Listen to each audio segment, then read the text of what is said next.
এই নে, এই রেকাব থেকে এক মুঠো চাল নিয়ে পিছন ফিরে মায়ের আঁচলে দিবি।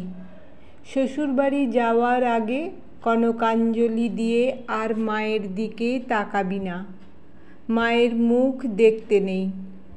3 বার এক মুঠো করে চাল পিছন ফিরে মায়ের আঁচলে দিয়ে বলবি, আজ তোমার ঋণ শোধ করলাম।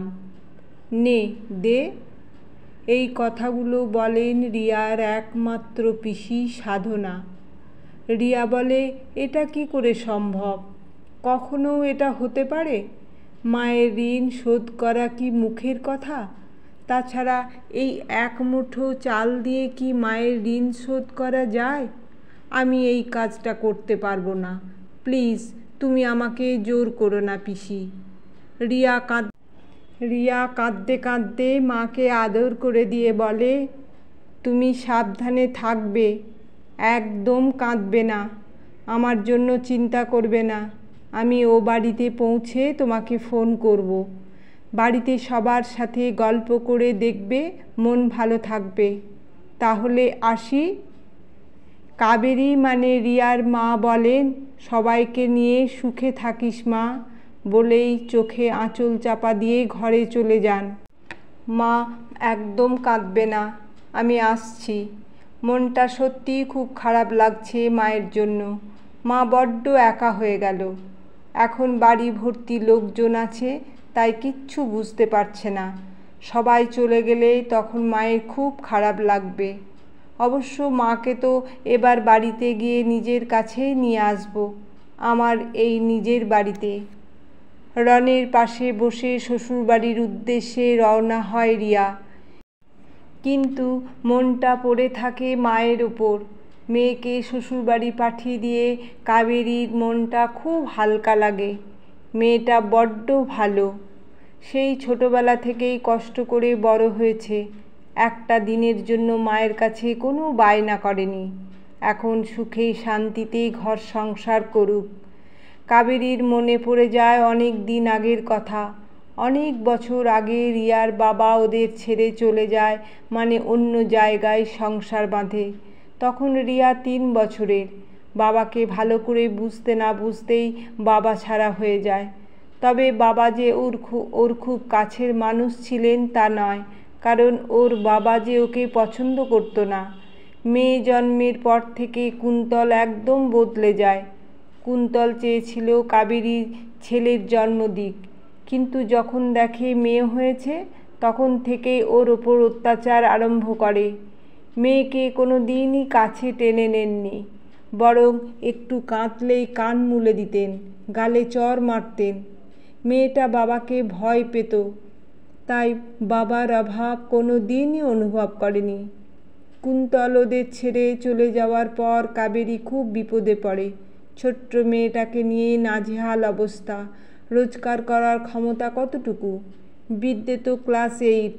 তখন রোড দৌড়ে প্রায় ভিক্ষা করে বাচ্চাটার মুখে খাবার তুলে দিত।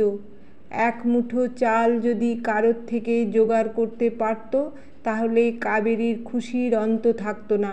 সেটা ফুটিয়ে ফুটিয়ে একেবারে গলিয়ে ফেলত, যাতে দুবেলা মেয়েটাকে খেতে দিতে পারে। ছোটবেলায় রিয়া জানতো এটা মিষ্টি ছাড়া খেতে হয়েছে মা, এতে যদি একটু চিনি দিতে দেখতে তাহলে আরও ভালো খেতে হতো।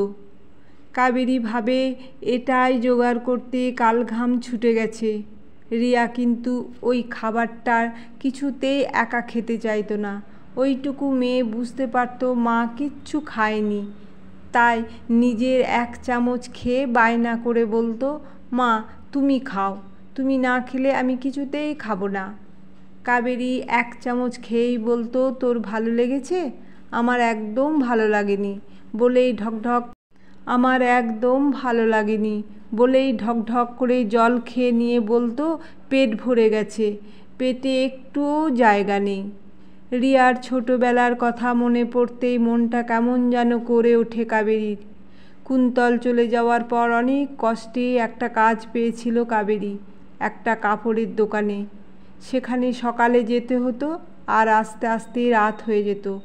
রিয়ার বয়স 5, 5.5 হবে, মেয়েকে এতক্ষণ ফেলে থাকতে মন চাইতো না, তাই কাজটা ছেড়ে দেয়। কুন্তল চলে গেলেও কুন্তলের বোন সাধনা ওদের সাথে যোগাযোগ রেখেছিল। মাঝে মাঝে এসে কাবেরীর হাতে কিছু টাকা পয়সা দিত। মেয়ের মুখের দিকে চেয়ে নিয়ে নিত, কিন্তু মন চাইতো না। আধপেটা খেয়েই রিয়া বড় হতে থাকে। কোনো দিন কোনো বায়না করতো না। এরপর কাবেরী একটি গেঞ্জি কলে কাজ পায়। সকাল 10টা থেকে 5টা অবধি কাজ করতে হতো। মাইনে যা পেত তাতে যা হোক করে ওদের দুজনের চলে যেত। প্রতিদিন যে খাবার জুটত তা নয়, কিন্তু রিয়া খাবার না পেলেও কিছু বলতো না। মায়ের সাথে শাকপাত খেয়ে থাকতে ওর কোনো অসুবিধা হতো না। সেই ছোট্ট থেকেই ওর ছিল প্রখর আত্মসম্মান। খেতে না পেলেও কারোর কাছে হাত পাতা পছন্দ করতো না। ছেঁড়া জামা পরে থাকবে, তবু কেউ কিছু দিলে নিত না। একদিন বাড়িতে এক ফোঁটাও খাবার ছিল না। সেদিন আবার রিয়ার জন্মদিন ছিল। কাবেরী অনেক কষ্ট করে 50 টাকা রেখেছিল মেয়েটাকে একটু মাছ কিনে খাওয়াবে বলে, কিন্তু ওই টাকাটা খরচা করে ফেলে রিয়ার স্কুলের প্রজেক্টের জিনিস কিনতে গিয়ে। মনে ভাবে পাশের বাড়ির মমতা মাসিমার থেকে কিছু টাকা ধার নিয়ে মেয়েকে একটু ভালো কিছু রান্না করে দেবে। সেদিন রিয়াকে লুকিয়ে মমতা মাসিমার বাড়িতে যায় টাকা ধার করতে। রিয়া জানতে পেরে সেই দিন সেই টাকা ফেরত দিয়েই তবেই শান্ত হয়। সেদিন কাবেরী রিয়াকে জড়িয়ে ধরে আমি তোর অপদার্থ মা, তোকে একটু ভালো মন্দ কিছু খাওয়াতে পারি না। আমরা তো ভালো আছি মা, ধার করে খাওয়াটা কি ঠিক? একদিন ভালো খেতে গিয়ে ওই যে ধার হবে তা শোধ করতে গিয়ে তো আবার আমাদের কয়েকদিন না খেয়ে থাকতে হবে। তার চেয়ে এমন খাবার না খাওয়াই ভালো, তুমি কষ্ট পেও না। মেয়ের এমন কথা শুনে কাবেরীর মন ভরে যায়। মা আর মেয়ের মধ্যে একটা সুন্দর সম্পর্ক আছে। কেউ কাউকে আঘাত করে না। ওরা বুঝে গেছে ওরা দুজন দুজনের জন্য। রিয়া শ্বশুরবাড়িতে ঢুকে সমস্ত স্ত্রী আচার হয়ে যাওয়ার পর মাকে ফোন করে খবরাখবর নেয়। রন ও শাশুড়ি মায়ের খবর নেয়। রিয়া এখন ওর ঘরে বিশ্রাম করছে। রিয়ার শাশুড়ি মা ওকে এই ঘরে ঢুকিয়ে দিয়ে বলেন, এখন বিশ্রাম নে, পরে ডেকে নেব। রিয়ার কি আর মন ভালো আছে? মনটা যে মায়ের জন্য আনচান করছে। হঠাৎ করেই পিসির কথাটা মাথার মধ্যে আসতেই রাগ হয়ে যায়। বলে কিনা 1 মুঠো চাল মায়ের আঁচলে দিয়ে মায়ের ঋণ শোধ করতে। মা যে কত কষ্ট করে নিজে অনাহারে থেকে দিনের পর দিন 1 মুঠো চাল দিয়ে ফ্যান ভাত করে ওকে খাইয়েছে। মা নিজে একটা নতুন কাপড় কিনে পরেনি। পিসি যে কাপড় দিত তাই দিয়ে বছর কাটিয়ে দিত, কিন্তু ওর জন্য 2টো জামা ঠিক কিনে দিয়ে ওর নাম করে বলতো তারা দিয়েছে। নিজের সবে শখ সাধ অপূর্ণ রেখে ওই সামান্য টাকা থেকেও তিলে তিলে টাকা জমিয়ে রিয়াকে পড়াশোনা করিয়েছে। রিয়ার মনে পড়ে একদিনের কথা। সেদিন রিয়ার কলেজে অনেকগুলো টাকা জমা দিতে হবে। রিয়া টিউশন পড়িয়ে যে টাকা জমিয়েছিল সেটা দিয়েও বেশ কিছু টাকা কম পড়ছিল।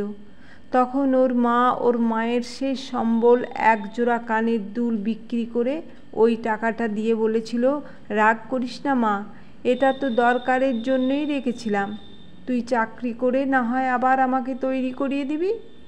সেদিন রিয়া ওর মাকে জড়িয়ে ধরে খুব কেঁদেছিল আর মনে মনে ঠিক করেছিল যে কোনো প্রকারে একটা ভালো চাকরি পেয়ে তোমার এই দুল জোড়াই ফিরিয়ে দেব।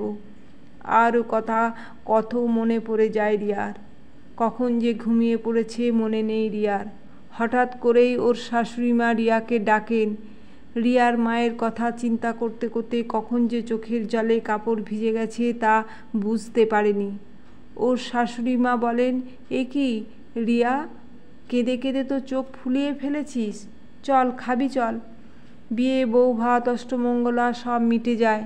মাকে এ বাড়িতে নিয়ে আসার কথার কারণ এই বাড়িটা রনের আর রিয়ার টাকায় দিয়ে তৈরি, যাতে দুজনের মাকে একসাথে রাখতে পারে। কাবেরী কিছুতেই যাবে না ও বাড়িতে, বলে এখান ছেড়ে যেতে পারবো না, এখানে কত স্মৃতি আছে, এটা তো ভাড়া বাড়ি মা, আর কথা তো ছিল তুমি আমার সাথে থাকবে। কাবেরী কিছুতেই রাজি হয় না। রিয়া রাগ করে রনের সাথে ফিরে যায়। বাড়িতে ফিরে নিজের ঘরে ঢুকে খুব কান্নাকাটি করে রিয়া। মনে ভাবে, মা এর মধ্যেই ওকে পর করে দিল। হঠাৎ করেই রিয়ার শাশুড়ি মা রিয়াকে ডাকেন। রিয়া মাথায় ঘোমটা দিয়ে বাইরে বেরিয়ে দেখে ওর মা দাঁড়িয়ে আছে। রিয়া আনন্দে জড়িয়ে ধরে মা বলে ওঠে।